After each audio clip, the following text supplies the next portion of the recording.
Bonjour à tous, Éric Faro, vous êtes Orange Group expert dans Orange Innovation. Bonjour. Véronique Guiglione, vous êtes proviseur du lycée Louise Michel à Grenoble. Bonjour.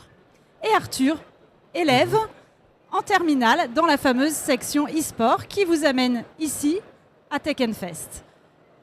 Que pensez-vous de l'événement déjà ? Écoutez, déjà, c'est vraiment agréable de voir en région un événement aussi vivant où il y a autant d'innovations et de recherches qui sont présentées. Donc c'est un vrai bonheur. Vous avez ouvert une section e-sport dans votre établissement grenoblois. Je crois que c'est une première en Europe. Expliquez-nous. C'est pas une section e-sport, mais je vais plus loin, c'est une section e-sport études. À l'instar de n'importe quel sport, de n'importe quelle passion, je pense qu'il faut que nos jeunes puissent vivre leur passion. On trouve normal qu'un rugbyman, qu'un circassien, qu'un musicien, qu'un passionné de théâtre puisse avoir un emploi du temps adapté. Je me suis rendu compte un jour, en voyant le journal L'Équipe, un journal très bien écrit, que la France pouvait se glorifier d'avoir des très bons résultats dans un sport, e-sport, et que les médailles de bronze et médailles d'argent qui étaient français étaient déscolarisées. Et je me suis dit, mais l'école de la République doit scolariser tout le monde. Donc les choses ont démarré comme ça. Puis après, il y a des rencontres avec des collègues au ministère de l'Éducation nationale, Stéphane Guéraud par exemple, qui ont échangé avec moi sur cette idée de performance. On évoquait à ce moment-là le président de la République qui voulait que la France soit leader européen sur le e-sport et quid des investissements de France 2030, quid de l'organisation de compétitions nationales. Le championnat du monde de Valorant est revenu en France après Los Angeles. Et là, se sont posées les questions, pourquoi on n'y va pas ?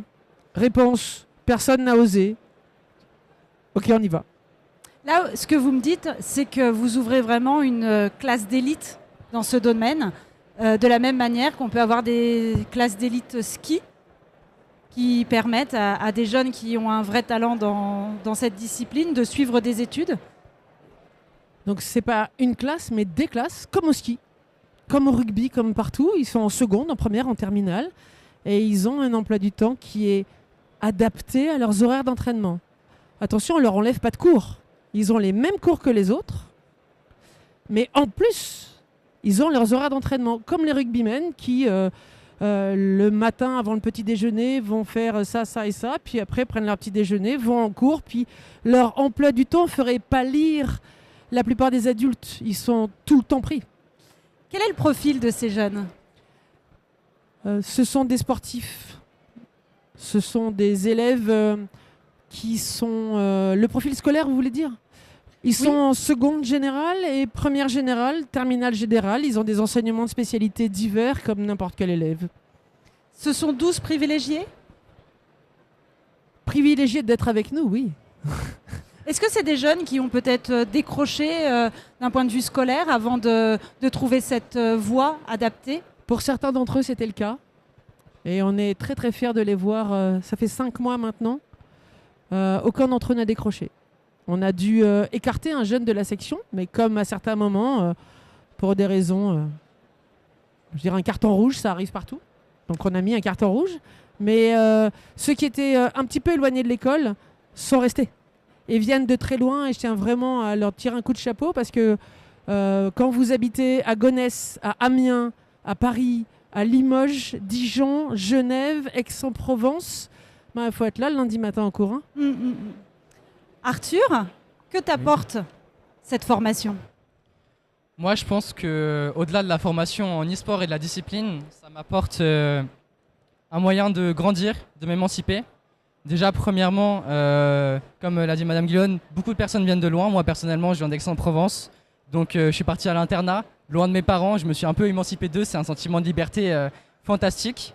Puis alors, je suis arrivé au lycée, puis j'ai rencontré des personnes, vraiment pas par hasard, mais que je ne pensais pas rencontrer forcément avant. Des personnes avec qui j'avais plus ou moins d'affinité, avec qui j'ai dû m'adapter, avec qui j'ai dû devenir professionnel, car ce n'est pas seulement mes camarades, mes copains, c'est aussi mes coéquipiers avec qui je dois aller chercher des performances, des résultats e-sportifs. Donc ça m'apprend quand même aussi une rigueur, un vivre ensemble je pense, et ça m'apporte vraiment un moyen de grandir dans de bonnes conditions et avec un encadrement très, très bon. Est-ce que ça permet aussi peut-être de se décrocher de cette image de geek renfermé, hors cadre, hors scolaire? Mais alors ça, mais énormément. Déjà, moi, dans mon ancien lycée, donc à Aix-en-Provence, je disais que je faisais des jeux vidéo. J'allais voir ma CPE et je lui disais, madame, là j'ai une compétition. C'est sur les horaires de cours, est-ce que vous pouvez faciliter pour que je puisse ne pas y aller et faire ma compétition? Elle m'a dit, compétition de quoi? Compétition de jeux vidéo. C'était impossible pour elle, impensable. Ça m'a amené aussi auprès de ma famille une certaine légitimité en arrivant ici. Ma grand-mère, je lui parlais que, par exemple, ma passion c'était les jeux vidéo. Ça lui faisait ni chaud ni froid. Je lui ai dit que mamie, là, je vais à Grenoble.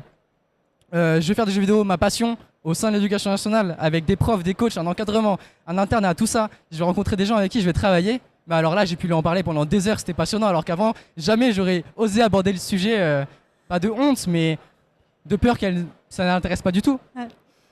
Éric Faraud, quelles compétences avez-vous apportées au lycée? En fait, pour Orange, on est un motoriste. C'est une activité numérique et notre métier, c'est apporter de la connectivité. Donc, c'est ce qu'on fait pour le lycée. On amène de la très faible latence, du très haut débit. Progressivement, on va s'attacher aussi à essayer d'aider sur la cybersécurité. Mais ça, c'est notre métier. Mais en plus de ça, il se trouve que les salariés du groupe ont écrit notre raison d'être. Et c'est d'accompagner les usages numériques des Français. Et on s'engage au sein du groupe dans le RSE. Et pour nous, en fait, l'inclusion, les compétences numériques, le fait d'apprendre un savoir-vivre numérique tout en devenant opérationnel, c'est stratégique pour nous parce que dans nos recrutements demain, nous avons besoin des profils comme Arthur qui sont capables de comprendre ce que c'est qu'une machine, un réseau, une action dans un réseau, de protéger ces réseaux-là. Et en fait, en accompagnement un lycée comme le lycée Louise Michel, on donne une possibilité à la France d'apporter ses compétences et peut-être de servir les entreprises françaises. Donc c'est vraiment vital. Est-ce que c'est un moyen aussi d'en faire de bons citoyens numériques? On voit beaucoup la face sombre. Ça, c'est une conviction, oui. Mais Véronique en parlera beaucoup mieux que moi, parce que c'est son rôle. Mais vu de notre fenêtre, la citoyenneté numérique est stratégique. Or, comment être un citoyen si on ne maîtrise pas son environnement, les outils, si on ne sait pas se protéger, savoir ce qui se passe quand on fait quelque chose? Donc ça nécessite de l'apprentissage au niveau des enfants, mais nous on travaille aussi au niveau des parents, au niveau des seniors, avec des ateliers où on va dans les territoires pour justement apporter ce savoir-faire et ce savoir-vivre pour qu'on prépare les Français. Et c'est des citoyens numériques. Justement, cette face un peu noire dont on parle beaucoup, du numérique, des réseaux sociaux, pouvoir encadrer un peu toute cette pratique du numérique au sein de l'établissement scolaire, ça a son importance? Peut-être ne vais-je pas être politiquement correcte. On peut se tuer avec une voiture. On passe un permis. On peut se tuer avec les réseaux sociaux. Et si on passait un permis? Je crois qu'interdire et interdire et interdire est une chose réglementée, est hyper important. Accompagner, prévenir est fondamental. Donc là, on a un jeune qui est e-sportif, mais sur tout le lycée, il y a pas mal de jeunes du lycée qui sont en ce moment dans le Tech and Fest. On essaye de déployer ce qu'on appelle la bonne hygiène du numérique. C'est-à-dire savoir avoir plusieurs clés à son porte-clés. Donc avoir où est-ce que je range mes mots de passe, comment est-ce que je range mes fichiers. Et la protection des données, elle est aussi importante chez les jeunes que chez les adultes, qui sont parfois plus rétifs à certaines choses. Et cette démarche-là, on l'a pour eux, mais lui, là, il est sur une niche, ils sont 13. On essaye de le déployer sur les 1600 jeunes de l'établissement. Et c'est quelque chose qui est important au lycée Louise Michel, mais qui est important, ne nous leurrons pas, tous les établissements scolaires travaillent dans ce sens pour former. On ne le dit pas assez, mais tous on travaille dans ce sens. Merci à vous trois, merci d'avoir partagé ces connaissances et merci pour ce retour d'expérience. Et bonne journée à Tech and Fest. Merci beaucoup. Merci beaucoup.